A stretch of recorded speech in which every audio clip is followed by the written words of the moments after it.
go through this lecture and hopefully at a pace that makes sense. And then also, if there's time, show a couple of videos at the end that really help clarify. If there's not time, then I'm going to ask you to watch them on your own.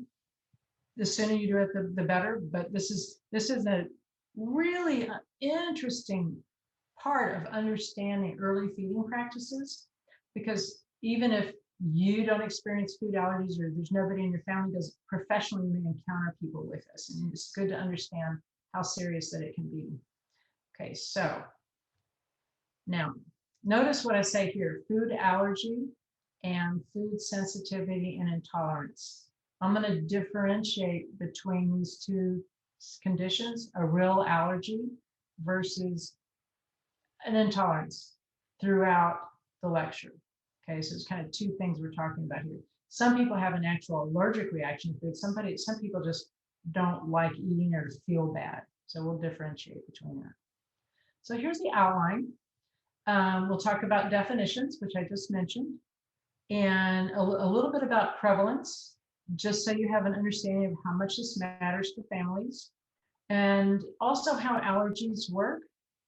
And that includes a little bit of understanding on the cellular level, what symptoms are, what treatment is, how we diagnose, and then some really interesting things about allergy exposures through the skin when infants are young. We'll end up talking about guidelines.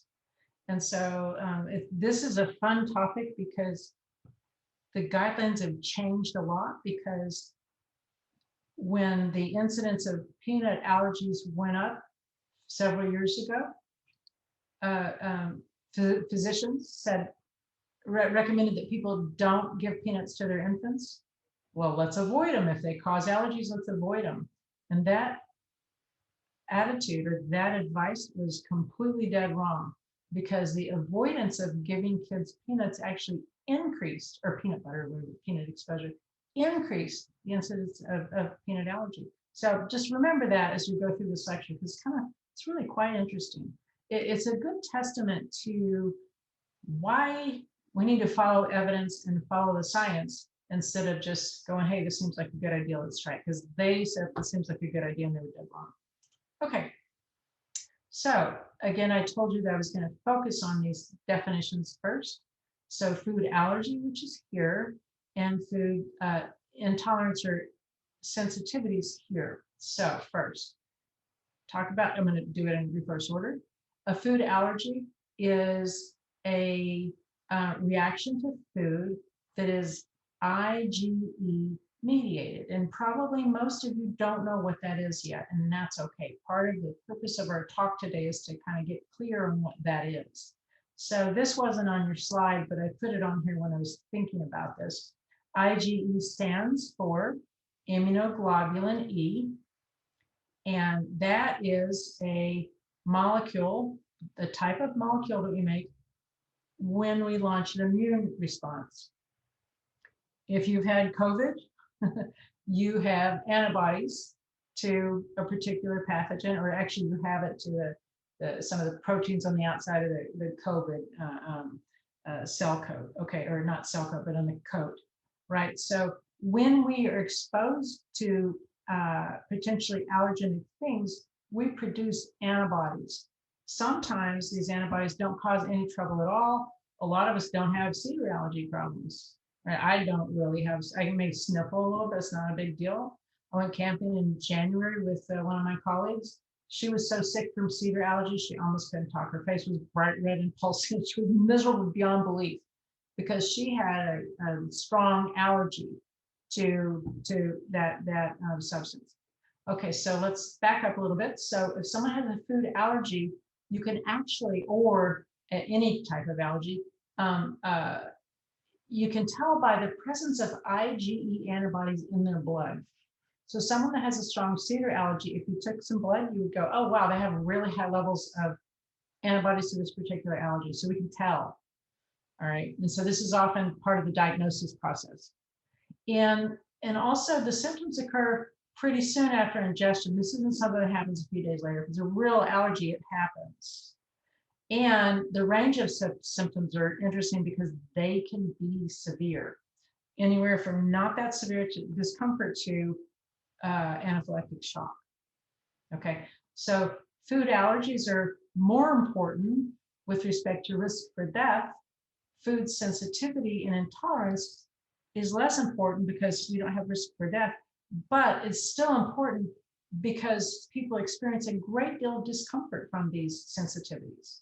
Okay, so as a nutritionist, as a dietitian, it's important for you to know the difference between these two things, and then also how serious they are and how to help. So for the sensitivity and intolerance, notice one difference here. No, non-IgE mediated, which means the problem doesn't stem from making too many immunoglobulin E's. That's not the problem. And I'm going to show you a picture of that on the next slide. But so that's not the problem. And sometimes the symptoms occur several hours after ingestion. And oftentimes the only reaction is GI discomfort, right? So it's not, we don't go into anaphylactic shock or anything from food sensitivity. We may not feel good after we eat those things, but that's okay, right? Feeling good and being at severe risk are really different things. So I'm backing up here. I just want to make sure this is clear because I know we don't have a course in immunology in your program. And so this may be most of what you hear about it while you're in school. So what does IgE mediated mean? So again, it stands for immunoglobulin E. And so what happens is upon exposure to a substance, and that substance is called an antigen, and also it can be called an allergen. So I have the word antigen here, and then the word allergen here, and I talk about both of these. These are synonymous. So exposure to something that's an antigen or an allergen causes the production of antibodies. It's easy to think of cedar pollen for this. You get exposed, okay, and then after that exposure, people that have bad allergies overproduce this useful molecule to the extent that it makes their body overreact when they're exposed again. Okay, so this is your immunoglobulins are a set of molecules that mediate your immune response, and there's several different kinds, but this particular one is the one that gets involved in allergies. So I'm going to show you this figure again. So this is just kind of a starter figure. But there are cells, and again, I'm going to go over this again. There are cells in your connective tissue, like in your lymph tissue and between your muscles, in the fluids and so forth, that they're called mast cells. You'll see this term again. But these are present throughout tissues. And when someone has been exposed to an allergen and they overproduce immunoglobulin E, they bring it into the cell and then they expose them on the surface here. So this is the cell membrane. I know you guys had physiology, so you have a good understanding of cell membrane. So here's an IgE stuck on this particular cell. Now, in this case, here's the antigen. If someone is exposed to the antigen and there are lots of IgEs on the outside of this mast cell, the binding of the antigen activates something within the cell. In particular, it activates secretion. So what we have here, these are, vesicles containing things like histamine. You've probably heard of histamine because you've probably heard of antihistamine. You have a lot of allergies, you take an antihistamine. So your mast cells in your connective tissue already have histamine and other molecules inside them. And if you are allergic to something, you have IgEs that can be triggered by exposure to the allergen. So here you are, you're walking along, you're fine. You've only been exposed to cedar once. You didn't have a big problem with it. Then you got exposed to it. But when you got exposed to it, your body said, oh, I'm going to make a lot of these IgEs, overproduce. So then you're primed. Then you go and you smell that cedar pollen again, get it up in your nose again, And instead of just not much, it can cause a very serious or annoying allergic reaction, because these mast cells then secrete things like histamines that make us either uncomfortable or even make us at risk for dying. An example of risk for dying is in the cells of the throat, okay, and the tissues of that control the airways. If histamine is released in large amounts, so much swelling can occur that it can impede breathing. Okay, someone can't breathe, then that's how they can die from overexposure. So this is a lot of explanation. I'm going to do this again, but I want you to understand the basics right here, which is, what does IgE mediated mean? It means that this reaction has to do with the body overproducing immunoglobulin E, and the body has a reaction to it because of that. So next time you get exposed, you have a problem. Okay, so if we go back, what we're doing definitions and more explanation, and then we're going to go in a little more detail here. So what's the difference between an allergy and a food intolerance or sensitivity? You know, I'm cheating here, right? Because these intolerances are not IgE mediated. So an allergy, such as a peanut allergy, is IgE mediated. But an intolerance is different. It's a different type of reaction in the body. This is the only slide on food intolerance and sensitivity. The rest of this lecture is going to focus on IgE mediated allergies because it's so serious. So, you know, food intolerance and sensitivity is kind of a broad concept. And I can remember, this is so long ago, I remember one of my grandmothers a million years ago saying, I can't eat, you know, she had an accent. She goes, I can't eat that. She couldn't eat certain things. She would eat something like lettuce and it hurt her stomach. She ate things and she was uncomfortable from it. And of course, I was, you know, a child and didn't understand anything at all. But she had intolerances or sensitivities to certain foods. And we don't, and so I had, your slide just said causes unknown. And then I added this sometimes in there when I was practicing this, because sometimes we do know what's going on and sometimes we just don't. So the causes are sometimes unknown. It could be like an enzyme, and here's some things where we do know, you know, we do know that these are particular intolerances, and in the case of lactose, we know why that's a problem. So some people have a reaction to caffeine in coffee, tea, or chocolate. They have a discomfort. Others, there are actually histamines in foods, certain foods, and consuming those foods in sensitive individuals can cause rashes or cramps or things like that. So some people sadly can't eat aged cheeses, which is a really good food. But anyway, but this is one you're familiar with, which is lactose in milk, right? You've learned about lactose intolerance for a long time, and that is due to the lack of an enzyme, right? So people that are lactose intolerant, as they get out of infancy and toddlerhood, they don't produce enough lactase in the small intestine to break lactose into its two constituent sugars, glucose and galactose. So since they don't have that enzyme, the lactose in the small intestine stays in there, doesn't get broken down and absorbed, stays in there, and it draws in water because sugars are hygroscopic and they attract water. So then more water is brought into the small intestine, and you can probably figure this out, that if there's a whole lot of water in the small intestine, one of the, you know, an uncomfortable reaction can be diarrhea from that, right? So that's an uncomfortable reaction. It's a gastrointestinal reaction.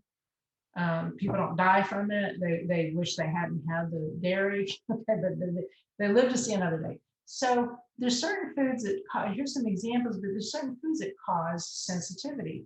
And some of these are the same as ones that actually cause allergies. So we're going to bring this up again, but I'm just giving you some examples. And this is all I'm going to talk about food intolerances, just so you know the difference, because this is, you can help people with this, but it's not a life and death situation.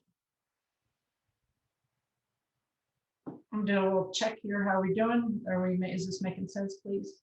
Tell me if it's not. I have a question. Yeah. What is the function of histamine in the body? Like, what is it supposed to do? Okay, so histamine, it does a lot of different things, but what it's doing in the case of um, too much histamine, right, is causing swelling of tissue, right? So if it's like most of our systems, we have homeostatic mechanisms. We have some histamine and we're fine, right? And so we have some IgE and we're fine. We have some histamine and we're fine. And some swelling's okay, right? Um, that lets us know we're being educated. Oh wow, I have a bad reaction to this. I'm not going to eat that anymore, right? And so there's that's what histamine does normally, but with the case of this, it's overproduction. Thank you. Okay, so now I'm going to shift over to food allergies. And again, to be overly redundant, remember that these are IgE mediated. So the definition is pretty simple. An adverse health effect arising from a specific immune response that occurs reproducibly on exposure to a given food. In other words, if you have a food allergy, you don't just have it once. If you're allergic to peanuts, you're always pretty much, sadly, always going to have the same reaction. It's a real allergy. And well, there's more than this to it, but this is the general definition of a food allergy. You may or may not be familiar with the most common food allergens. This is important for you to know, though. So if you're in any point in time working with clients, working with families, adults or families with children, and you're trying to help them with their food intake, they may have discomfort, they may have allergies, and they may have food sensitivities. It's good for you to know what the common allergens are and how to help figure that out. So you would be doing diet recalls with people and you'd be looking for those things and you may be able to help them problem shoot. So you want to know there are 8 common allergens. And I'm going to add one. Yeah, I'm going to add one more to this. I just been reading about this. Okay, so and 8 is in all the lectures and across. If you look on the internet, it always says there's 8 common allergens. So this, I'm not behind on this, but so milk. Some kids get it before age 1, and it's real common. Eggs develop, and I don't expect you to know what age. I want you to know these, and I'm just giving you some information here to kind of get your head around it. So eggs, some kids have reactions to eggs, but they're often tolerated when they're cooked. People can develop really serious reactions to eggs, and the examples that I remember are people that work as bakers. Because a baker oftentimes has exposure to egg whites over and over again by brushing, like making the stuff and then brushing the egg white on top of something so that it makes a nice shiny crust and things like that. And so with years of exposure, sometimes they'll actually develop an allergy to it, and it can be really serious. But it's usually not a big deal because the cooking seems to be okay for most people. Now, peanuts are the most infamous allergen because they're so serious. And in particular, we talked about this earlier, and we'll get down to the details of this, but it usually develops within the first 18 months. And 5% of children may not sound like a lot, but that's a lot of people. If 4 million children are born in the United States every year, this is still a pretty good number of kids. And the peanut exposure is responsible for 50% of the anaphylaxis reactions, which is so life-threatening. Tree nuts becoming more of a problem. I have a grandson on my husband's side that has a peanut allergy, and he also has a pecan allergy. He seems to be okay with a couple other things, but he's a kid. While he's 8 now, he's got a death threat over his head every time he goes anywhere. He's constantly at risk for being exposed to peanuts or some other tree nut, and so eating at a restaurant, eating with other people. He can come stay with us. They have to remind us, here's what he can't have. And you have to think about it because when you're not used to this, we have peanut butter in the house, right? So if you know someone has this kind of a severe reaction, you have to be very careful. So then the other ones are soy. And a lot of times when people have kids have an allergy to dairy, they also have one to soy. Wheat can be one. It's not real common, but it exists. Fish, sometimes this doesn't really happen until adulthood, and I can't go into details about why there's that difference, but some people develop these in adulthood, and the same with shellfish. And some of these are very, very serious. Now, the other one I was going to add is sesame seeds. Okay, this is a new allergen. So this would be allergen number 9. You should write this down, you guys. If you're not kidding, you should take those. But sesame seeds, and that includes sesame seed oil, seems to be an allergen that is becoming more and more prevalent and should probably be added to this list. I've seen this in current research. And think about how mindlessly you might eat something like that, like a bagel with sesame seeds on or something like that, or give it to a kid and go, oh, they're fine, but not even thinking about it. So some of these foods are really part of our daily fare. Okay, so the labels must tell you if any of those allergens are on in the food, but sometimes an allergen is not a part of a recipe or so forth, but are part of a product. But if other products containing those items are made in the same facility, they have to say, we can't guarantee. So in other words, let's say you're making bread somewhere and part of that facility also has peanut butter in it. You have to be careful to make sure that people understand this was not a sterile, peanut-free environment where it was made. Okay, so this is how they get around it. They just do contains this and this, may contain traces of peanuts. So they know what's in there. These are the allergens. And then here's the ones that could be there because of production.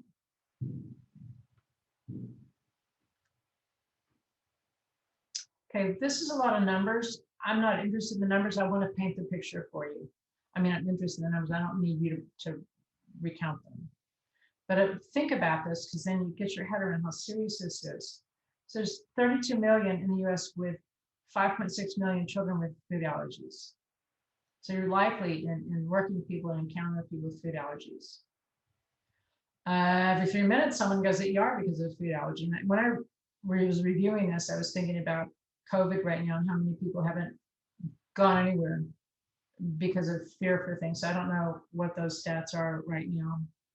And this is a really interesting piece, which I'm going to come back to, in that and I mentioned it already, that there was a time where we were worried about allergies, and so we told people to delay offering peanuts to kids.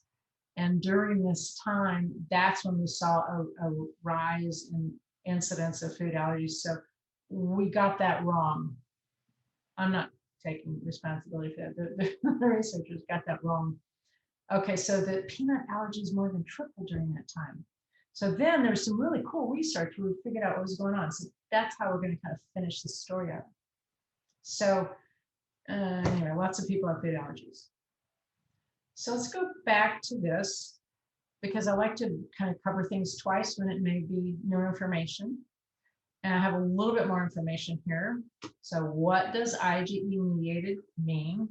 Actually, just be quiet for a minute and see if you can answer this in your head. You feel comfortable answering that question. And does anybody want to answer it?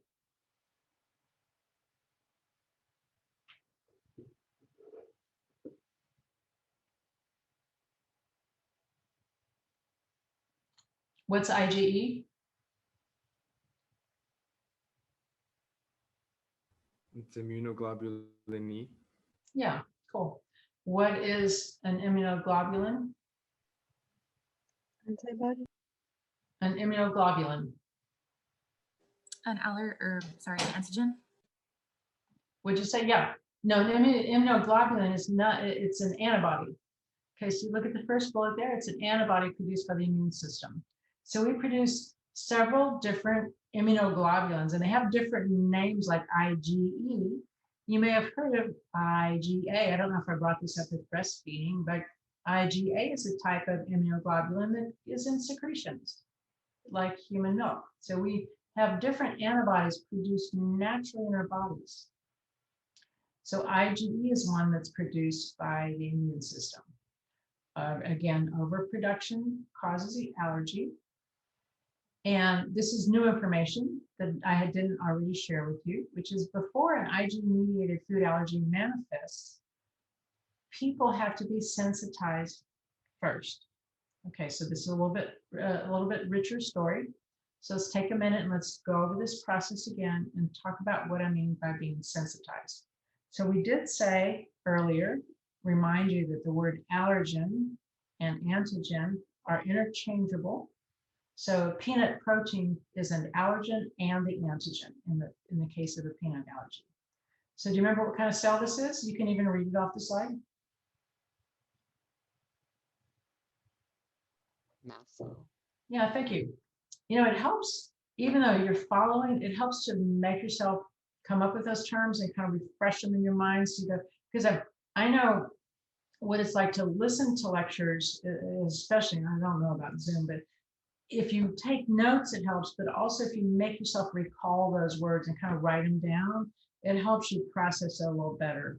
So that's why I'm kind of going back over these words again, even though it seems obvious, it's on the slide there. You don't remember it unless you process it. And if I were studying for the exam too, I would probably reproduce some of these drawings in my notes when I looked at the study guide. I would go, let me think what a mast cell looks like. And if you visualize this mast cell and you visualize the IgEs on it and the allergen, it'll help, and then the histamine granules, it helps you visualize what can happen. Okay, so now, so let's go over the story again. Before you have this, so this is showing an allergic response. Here's the allergen, we'll call it peanut protein. Here's the antibodies, IgE. You know why they're there? Because this person was already exposed to this antigen. They had a first exposure. That's called being sensitized. So let me bring this home. Here's a baby in a sterile environment, which no environments are sterile, but it's a sterile environment. No peanuts in the house anywhere, completely peanut free. If they're going to have a peanut allergy, the first time they're offered peanuts, they seem fine. No problem. Hey, he doesn't have a peanut allergy. But if they're going to develop an allergy, that first time can sensitize their system.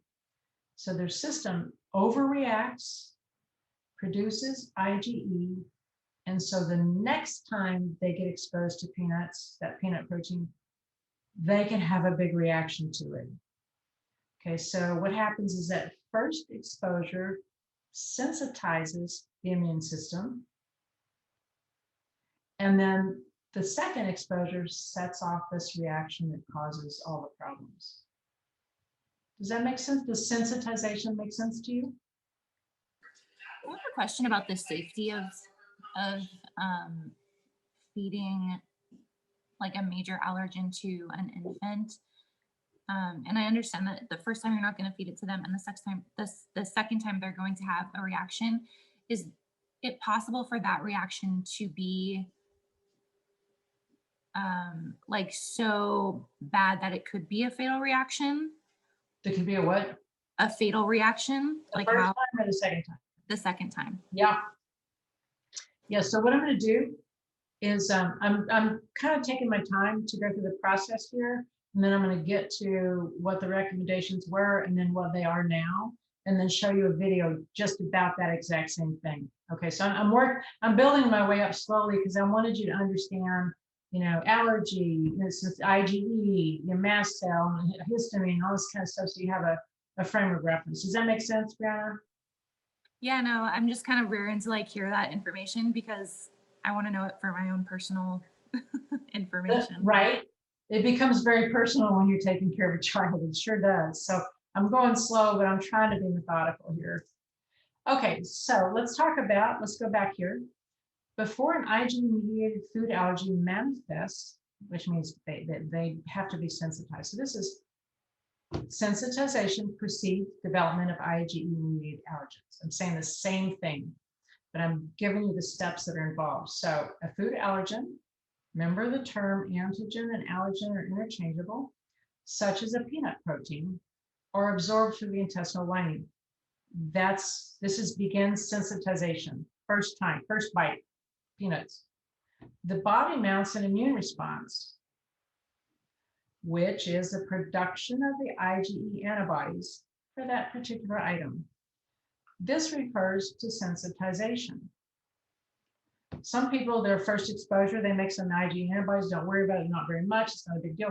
Some people produce a whole lot. These are the susceptible people. If allergies run in the family, susceptibility runs in the family.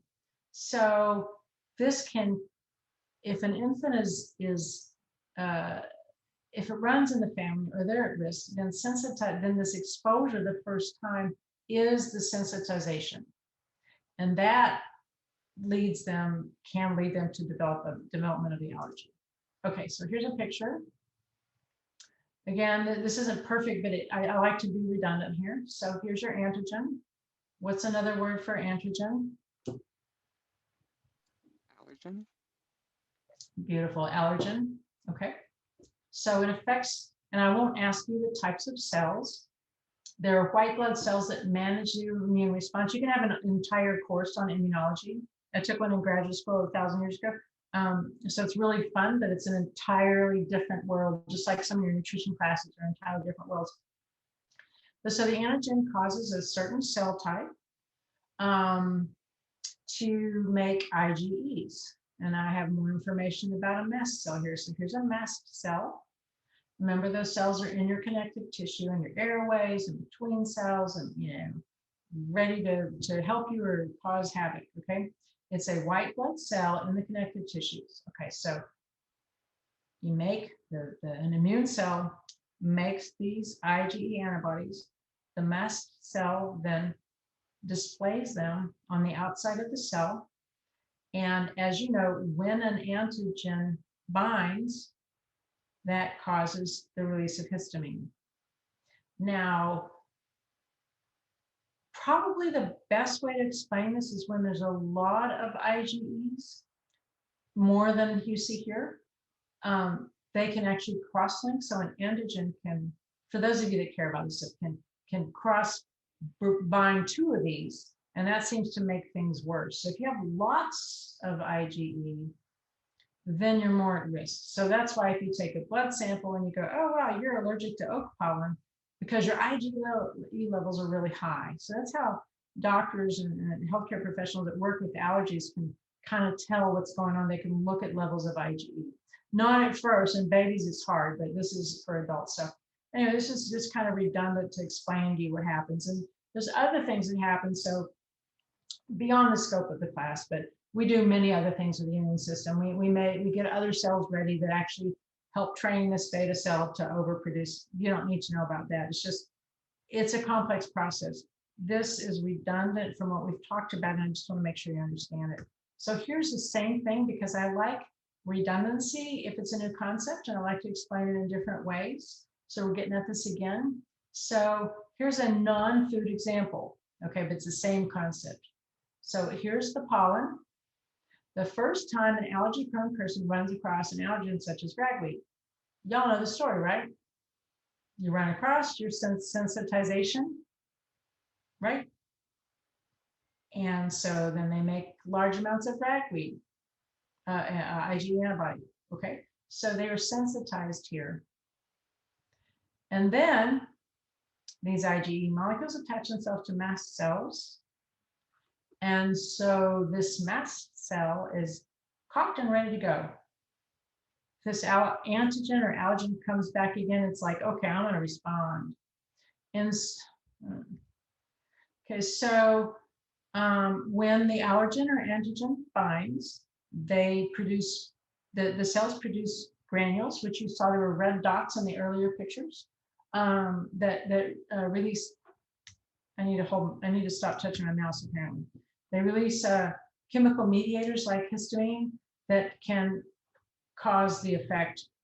And the symptoms are typically what you see with allergies. So if someone has a ragweed allergy, their nose is really stuffy. It's usually in September, about a month and a half until ragweed dies out, and they're miserable. Oak pollen happens later in the winter and so forth. So we're used to those types of allergies. Those are not life-threatening. They make you really unhappy.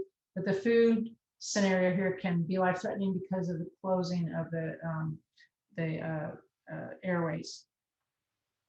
So just an example. Okay, how serious can food allergies be? Well, we've all heard of anaphylaxis. So the worst case is anaphylactic shock. So the most severe, this is the most severe symptom of a food allergy. It affects more than one organ at a time. Airways, heart, gut, so the heart overreacts, the gut, everything overreacts, can lead to death. And the most common cause is the peanuts. So this shows you, same story, describes an anaphylactic reaction. So here's your antigen or allergen. Here's that white cell that is part of the immune response. Here's the IgE production or overproduction. Here's your mast cell with lots of these antibodies presented. Okay, so that's your sensitization. And then there's another exposure to the same antigen, like peanuts. And then what you see is there's so many IgEs here that we get some cross-linking from the exposure to these antigens. So this cell is going to overreact, not just normal, like you got, runny nose and all this kind of stuff, but overreact to the extent that things change. Okay, so histamine increases the permeability and distension of blood capillaries, and they can get so big they can close up the airway. So that's what we're talking about anaphylactic shock. I'm going to talk about how to treat this in a minute, but I just want you to understand what's going on here. Okay, so how to treat? I imagine all of you have heard of an EpiPen. Everybody, if you have not heard of this, you need to take a look at it. I have a video on how to do it, how to look at it. Kids that are high risk, I have a great video from kids on what to do if they have this. So these are very simple pins. And basically what you do, and I'll show you in the next slide, but you basically just push it into the leg and push a thing in the thigh muscle. Just bam, just do it. And what this will do is it releases epinephrine. Epinephrine is the same thing as adrenaline. And this counteracts the result of histamine. Okay, so this causes constriction of blood vessels instead of expansion of blood vessels, and helps because the blood vessels are constricting, there's less swelling, and so the airway's opened up. Okay, so that's what this is doing. It's like immediate reaction, let's open up the airway. Okay, this is a first line treatment of anaphylaxis. When we see my grandson, they show up with, here's his pens. So we're ready to go. We think about it. We review what we're going to do so that he shouldn't go anywhere without those pens. Okay, so how do you use it? And this is going to differ depending on the type. But I did want to say something interesting about this. A few years ago, maybe 3 or 4 years ago,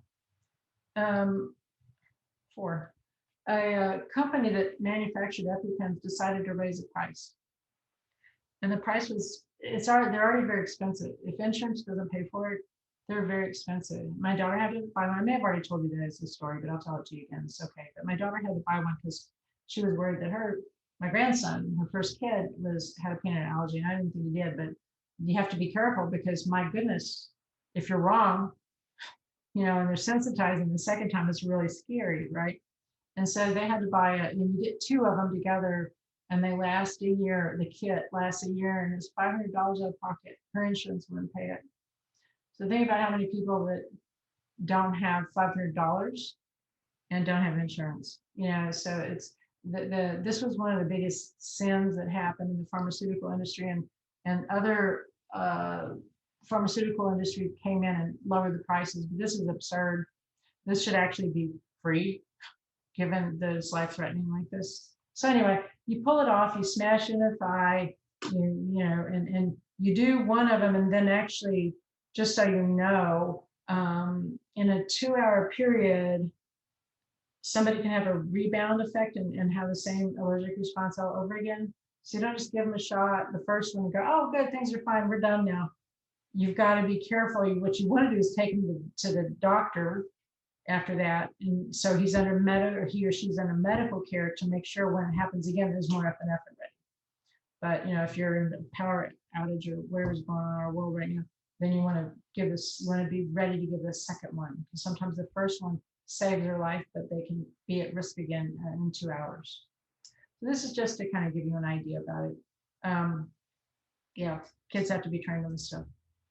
Okay, so how do we diagnose allergies? Well, it depends on the type, but usually a food challenge. Remember the non-IgE allergies. It's not allergy is a bad word, and this is from the literature, but it's really a food sensitivity. It's not IgE mediated. So I would cross out the word allergy and just say a non-IgE reaction.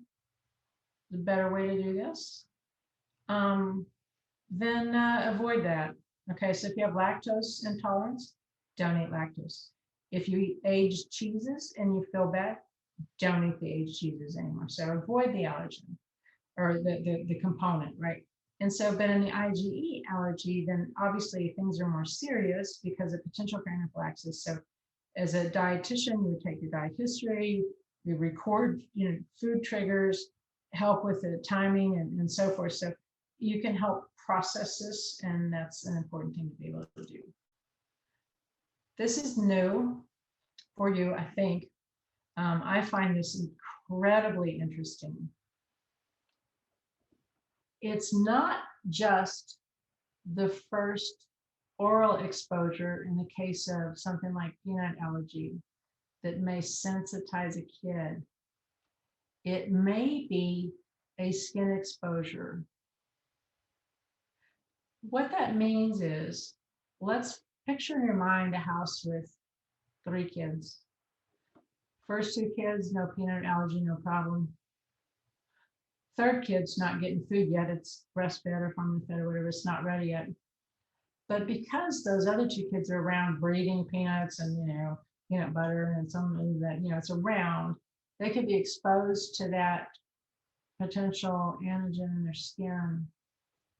And sometimes that can prime them enough to have an allergic reaction to peanuts. This is just something to know about. It's a little extra information, but just something to know about.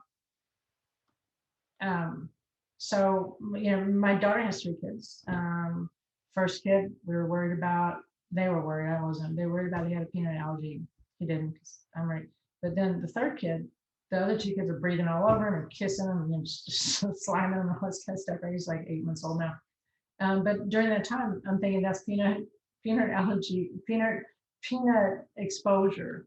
So my advice to her is give him food, as soon as you offer him food, give him peanuts, but we'll get to that. We'll get to the guidelines.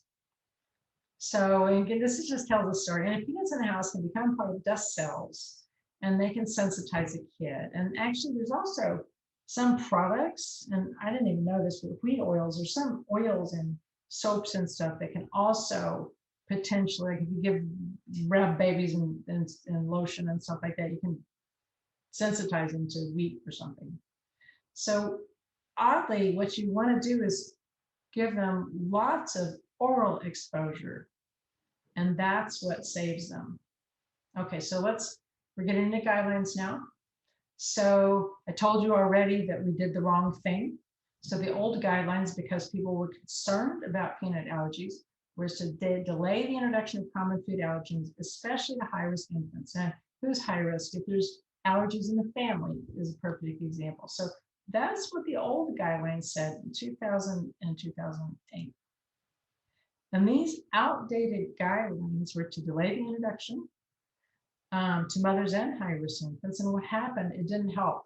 There's no benefit in doing this. And so bad idea. Now, this is cool.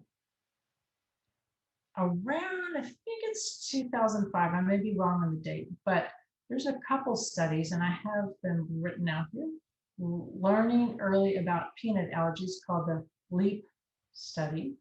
EAT is inquiring about tolerance of the EAT study. So there's some researchers that knocked this out of the park. What they did was figure out that our biggest problem was delaying the introduction, and that was making things worse. So instead, what we should do is offer early and often. So after these studies, and I'm going to show you a video and I'm going to talk about it. After these studies, our pediatrics based on new guidelines on these trials, and they show that the early introduction of allergens was more protective than holding off. So this is a statement: after thorough review of the latest research, the American Academy of Pediatrics updated guidance that reinforces there's no reason to delay allergen introduction. In fact, parents should introduce allergens as early as 4 to 6 months. And remember, it depends on the development of the kid. So if the kid at 4 months is still laying down and can't sit up and just communicate and pushes food out of its mouth, then it's not ready for food. But as soon as it's ready for food, you want to get these allergens in, along with potential allergens in. So should introduce those allergens early. In addition, they recommend that early allergen introduction is a first-line defense against food allergies, even for breastfed or infants eating certain types of formulas. So this is offer the allergens. Now, Brianna, I'm still conscious of your question because it's scary. So we're going to get to this. So this is the slide that shows the current guidelines. I'm going to stop this and show these two videos, and I think this will wrap it all up for you. So, general advice. This is AAP, American Academy of Pediatrics. Introduce common allergenic foods starting as early as 4 to 6 months. For high-risk kids, these are kids that have somebody in the family with allergies. They should be introduced to peanuts, same thing, starting between 4 to 6 months of age. All babies should get introduced to peanuts starting in the first year of life, regardless of their allergy risk. Let's not put it off. But probably the safest thing to do is to have this be part of the normal addition, but recognizing that there's a potential for anaphylactic shock. You need to, if a kid is high risk, what you would want to do is talk to a physician and say, hey, I'm ready to offer this. What can I do? Some parents, even if they are lucky to have really good health care, they might go and say, I'm going to sit in the parking lot and offer my kid the second dose of peanut butter. And so just so they have somebody to help them with this, or go to an allergen or something like that, or an allergist. So